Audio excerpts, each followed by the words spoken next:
नमस्कार दोस्तों, स्वागत है आप सभी लोगों का Sonu study classes YouTube channel में। दोस्तों आज मैं आप सभी लोगों को एनसीईआरटी बुक क्लास 9 विज्ञान चैप्टर 14 प्राकृतिक संसाधन पर प्रश्न उत्तर मैं आप लोगों को इस वीडियो में बताऊंगा। प्रश्न नंबर 1, शुक्र और मंगल ग्रहों की वायुमंडल से हमारा वायुमंडल कैसे भिन्न है? उत्तर, हमारे वायुमंडल में नाइट्रोजन, कार्बन डाइऑक्साइड 0.03% से 0.07% तक, ऑक्सीजन, आर्गन और जल वाष्प है, जबकि शुक्र और मंगल ग्रहों पर मुख्य घटक CO2 है, जिसकी मात्रा 95% से 97% तक है। इसलिए वहाँ कोई जीवन नहीं है, परंतु पृथ्वी पर जीवन है।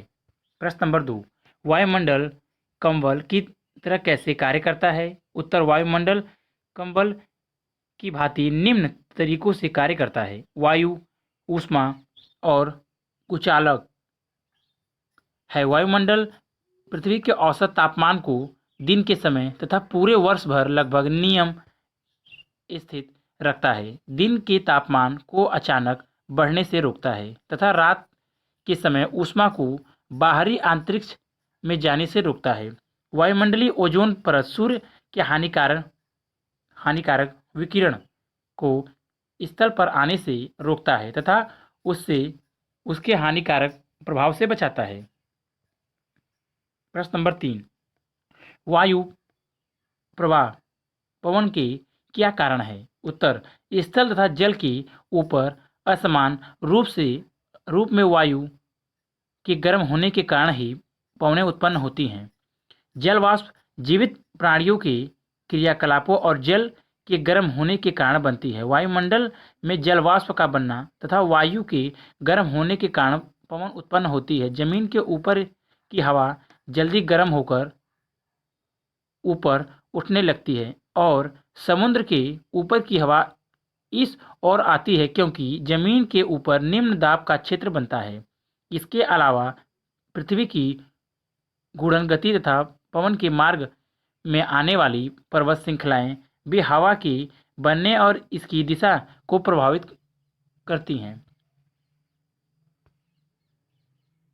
प्रश्न नंबर 4, बादलों का निर्माण कैसे होता है? उत्तर, दिन के समय जलीय भाग गर्म हो जाते हैं तथा बहुत अधिक मात्रा में जलवाष्प बनती है। गर्म वायु अपने साथ जलवाष्प को लेकर ऊपर की ओर जाती है। यह फैलती है तथा ठंडी हो जाती है। ठंडा होने से जलवाष्प जल की छोटी छोटी बूंदें के रूप में संघनित हो जाती है तथा बादलों को निर्माण करती है। जब यह जल की बूंदें बड़ी और भारी हो जाती हैं तो वर्षा, हिमवृष्टि, ओले के रूप में नीचे गिरती हैं। प्रश्न नंबर 5, मनुष्य के 3 क्रियाकलापों का उल्लेख करें जो वायु प्रदूषण में सहायक हैं। उत्तर, जीवाश्म ईंधनों जैसे कोयला और पेट्रोलियम का जलना, लकड़ी, उपले, पत्तों आदि की पूरी तरह न जलना, कारखानों, उद्योग आदि से निकला विषैला धुआं। प्रश्न नंबर 1, जीवों को जल की आवश्यकता क्यों होती है? जीवों को जल की आवश्यकता निम्न क्रियाकलापों के लिए पड़ती है। शरीर में जीवों की सभी कोशिकीय प्रक्रिया जलीय माध्यम से होती है। शरीर के एक भाग से दूसरे भाग में पदार्थों का संवहन घुली हुई अवस्था में होती है। मनुष्य के शरीर का 70% भार जल के कारण होता है। जल कुछ प्राणियों का आवास भी है। स्थलीय जीवों को शुद्ध जल की आवश्यकता होती है, क्योंकि खारे जल में नमक की अधिक मात्रा होने के कारण जीवों का शरीर उससे सहन नहीं कर पाता है। हमारे शरीर के अंदर की कोशिकाओं में होने वाली अभिक्रियाएं उन पदार्थों में होती है जो पानी में घुले होते हैं। प्रश्न नंबर 2, जिस गांव, शहर, नगर में आप रहते हैं वहां पर उपलब्ध शुद्ध जल का मुख्य स्रोत क्या है? उत्तर, स्थान जल के मुख्य स्रोत शहर में नगरपालिका, नगर निगम जल वितरण प्रणाली द्वारा नगर, तालाब, कुएं, नदियां एवं नगर वर्षा का संग्रहित जल, टैंक या डैम में भौम जल आदि। प्रश्न नंबर 3, क्या आप किसी क्रियाकलाप के बारे में जानते हैं जो इस जल के स्रोत को प्रदूषित कर रहा है? उत्तर हाँ, जल के स्रोत को प्रदूषित करने वाले क्रियाकलाप शहर या नगर के नाले का जल और उद्योग का कचरा नदियों तथा झीलों में प्रभावित करना, खेती में उपयोग किए गए उर्वरकों तथा कीटनाशियों द्वारा। प्रश्न नंबर 1, मृदा मिट्टी का निर्माण किस प्रकार होता है? उत्तर, मृदा निर्माण के कारण निम्नलिखित हैं, कारक निम्नलिखित हैं। नंबर 1, सूर्य। दिन के समय सूर्य पत्थर को गर्म कर देता है, जिससे वे प्रसारित फैलना हो जाते हैं। रात के समय ये पत्थर ठंडे हो जाते हैं और संकुचित हो जाते हैं। चूंकि पत्थर का प्रत्येक भाग असमान रूप से प्रसारित और संकुचित होता है, जिससे पत्थर में ऐसा बार बार होने से दरारें पड़ जाती हैं और अंततः छोटे छोटे टुकड़े में विभाजित हो जाते हैं। नंबर 2, पानी। पत्थरों की दरार में जल भरने तथा बाद में जम जाने पर दरारें अधिक चौड़ी हो जाती हैं।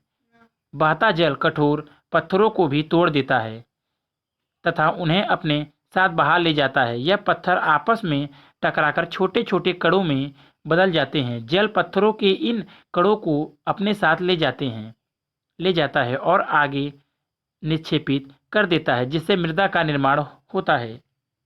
नंबर 3, वायु। जल की भांति तेज हवाएं भी पत्थरों को तोड़ देती हैं। पत्थर एक दूसरे से टकराने के कारण टूटते हैं। वायु जल की ही तरह बालू को एक स्थान से दूसरे स्थान तक उड़ा ले जाती है। नंबर 4, जीवित जीव। लाइकेन पत्थर की तरह उगते हैं। यह एक पदार्थ छोड़ते हैं जो पत्थर की सतह को चूर्ण के समान कर देता है तथा मृदा की एक पतली परत का निर्माण करती है। इस सतह पर मॉस जैसे दूसरे छोटे पौधे उगने लगते हैं और यह पत्थर को और अधिक तोड़ देते हैं। कभी कभी बड़े पेड़ों की मूलें इरादों से चली जाती हैं, जो इसे चौड़ा कर देती हैं। प्रश्न नंबर 2, मृदा अपरदन क्या है? उत्तर, ऊपरी मृदा का वायु जल द्वारा स्थानांतरित होना मृदा अपरदन कहलाता है। तेज हवाएं एक स्थान से दूसरे स्थान तक मृदा के कण ले जाती है। तेज बहता हुआ जल मिट्टी के गड्ढे बना देते हैं, जिसके कारण मृदा अपरदन होता है। जंगलों की कटाई तथा पशु चारण द्वारा भी मृदा अपरदन होता है। प्रश्न नंबर 3, अपरदन को रोकने और कम करने के कौन कौन से तरीके हैं? उत्तर, अपरदन को रोकने और कम करने के निम्न तरीके हैं। घास एवं वनस्पति स्थल बढ़ाकर इससे ऊपरी सतह की मिट्टी जल या वायु द्वारा बहकर या उड़कर नहीं जा पाती है। वृक्षारोपण, पौधों की जड़ें मिट्टी को कसम कर पकड़े रहती है, जिससे अपरदन नहीं हो पाता है। सोपानी खेती, पशुचारण को नियंत्रित कर नदियों के किनारे मजबूत बांध बनाकर खेतों में समुचित जल निकास व्यवस्था द्वारा संघनन खेती द्वारा। प्रश्न नंबर 1, जल चक्र के क्रम में पानी की कौन कौन सी अवस्थाएं पाई जाती हैं? उत्तर, जल चक्र में क्रम में पानी की निम्नलिखित अवस्थाएं पाई जाती हैं। नंबर 1, द्रवीय अवस्था। जल विभिन्न जल स्रोतों जैसे झीलों में, नदियों में, भौम जल समुद्रों में, तालाबों में आदि। गैसीय अवस्था। जल वाष्प जल स्रोतों में वाष्पीकरण होता है तथा पत्तियों में वाष्पोत्सर्जन। बादल संघनित जल वाष्प बादलों में मौजूद होते हैं। ठोस बर्फ, ओले, हिमपात, बर्फबारी आदि के रूप में। प्रश्न नंबर 2, जैविक रूप से महत्वपूर्ण 2 यौगिकों के नाम दीजिए जिनमें ऑक्सीजन और नाइट्रोजन दोनों पाए जाते हैं? उत्तर, जैविक रूप से महत्वपूर्ण दो यौगिक जिनमें ऑक्सीजन और नाइट्रोजन दोनों पाए जाते हैं वह निम्न। नंबर 1, न्यूक्लियर अम्ल प्रोटीन, न्यूक्लिक अम्ल डीएनए तथा आरएनए। Number 2, protein. प्रश्न नंबर 3, मनुष्य की किन्हीं 3 गतिविधियों को पहचानें जिनसे वायु में कार्बन डाइऑक्साइड की मात्रा बढ़ती है? उत्तर, 3 क्रियाकलाप निम्नलिखित हैं। जंतुओं द्वारा श्वसन क्रिया में CO2 गैस मुक्त होती है। जीवाश्म ईंधनों जैसे कोयला, पेट्रोल, डीजल आदि को जलाना, पेड़ काटना। प्रश्न नंबर 4, ग्रीन हाउस प्रभाव क्या है? उत्तर, कुछ गैसें मुक्त CO2 और मीथेन पृथ्वी की वायुमंडलीय से ऊष्मा को बाहर जाने से रोकती हैं। वायुमंडलीय में कुछ प्रकार की गैसें में वृद्धि से संसार का तापमान बढ़ जाता है। इस प्रकार के प्रभाव को ग्रीन हाउस प्रभाव कहते हैं। प्रश्न नंबर 5, वायुमंडल में पाए जाने वाले ऑक्सीजन के 2 रूप कौन कौन से हैं? उत्तर, ऑक्सीजन के अणु O2 द्विपरमाणविक अणु। नंबर 2, ओजोन O3 त्रिपरमाणविक अणु। प्रश्न नंबर 1, जीवन के लिए वायुमंडल क्यों आवश्यक है? उत्तर, जीवन के लिए वायुमंडल अनेक कारणों से आवश्यक है। इनमें से कुछ निम्न हैं। नंबर 1, ऑक्सीजन श्वसन, ज्वलन एवं दहन के लिए जरूरी होती है। प्रकाश संश्लेषण प्रक्रिया के लिए पौधों को CO2 वायुमंडल से मिलता है। ओजोन परत हानिकारक UV किरणों से हमारी सुरक्षा करती है। यह परत इन किरणों को अवशोषित कर लेती है और पृथ्वी की सतह तक इसे पहुंचाने से रोकती है। इसमें O2, CO2, N2 आदि गैसें पाई जाती हैं जो विभिन्न गैस प्रक्रियाओं के लिए अनिवार्य होता है। जल में घुलनशील CO2 कार्बोनेट का निर्माण करती है जो जलीय जीवों के कवच के निर्माण के लिए जरूरी होती है। दिन के तापमान को अचानक बढ़ने से रोकता है तथा रात के समय ऊष्मा को बाहरी अंतरिक्ष में जाने से रोकता है। प्रश्न नंबर 2, जीवन की जल क्यों अनिवार्य है? उत्तर, पानी एक अभ्युदय द्रव्य है जिसे सार्वविलायक कहा जाता है। यह पौधों तथा जंतुओं के शरीर में सभी चीजों को घोल लेता है। जीवों के शरीर के भीतर पदार्थों का संवहन घुली हुई अवस्था में होती है। लगभग सभी प्राणियों को जीवित रखने के लिए जल की आवश्यकता होती है।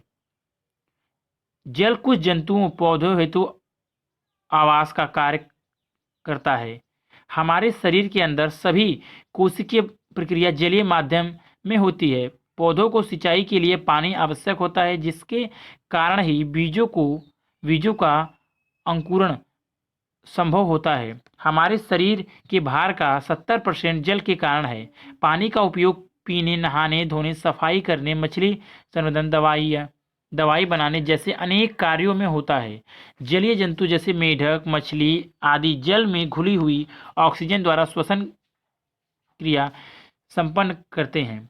प्रकाश संश्लेषण क्रिया के लिए भी जल आवश्यक होता है। प्रश्न नंबर 3, जीवित प्राणी मृदा पर कैसे निर्भर हैं? क्या जल में रहने वाले जीव संप्रदाय के रूप में मृदा से पूरी तरह स्वतंत्र हैं? उत्तर, मृदा खनिजों का मिश्रण है जिसमें खनिज, हुमस, जल या वायु होते हैं।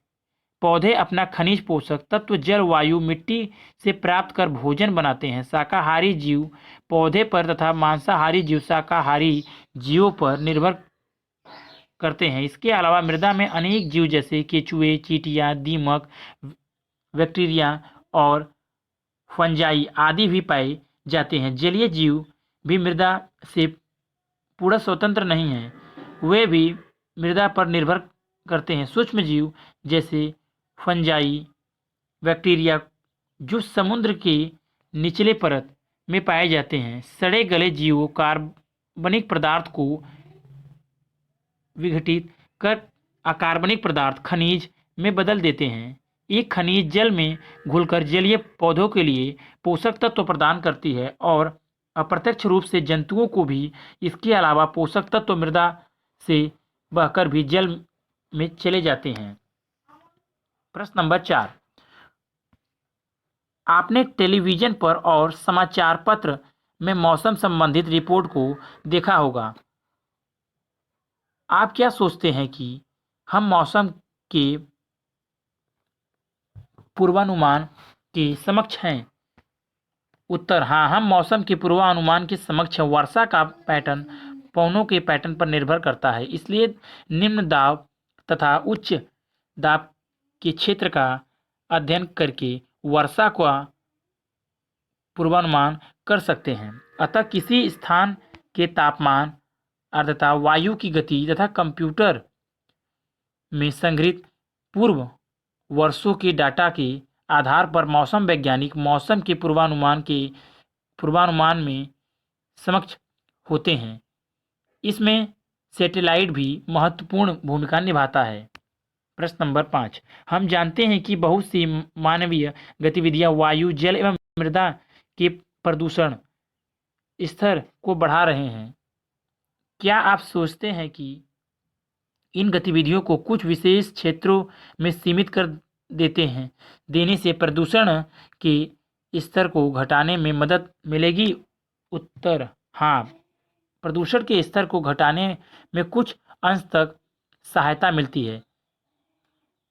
इससे मृदा प्रदूषण को भी बिल्कुल कम किया जा सकता है, परंतु जल और वायु प्रदूषण को नियंत्रित करना कठिन होता है। जैसे वायु प्रदूषण के कारण अम्लीय वर्षा, वैश्विक उष्मीकरण, ग्रीन हाउस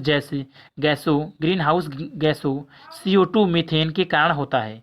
ओजोन परत की छिद्र CFCs के कारण उपयुक्त सभी प्रभाव पर्यावरण पर व्यापक रूप से होता है। इसी कारण प्रदूषित जल नदियों, जलाशयों, समुद्रों में दूर दूर तक बहकर चली जाती है।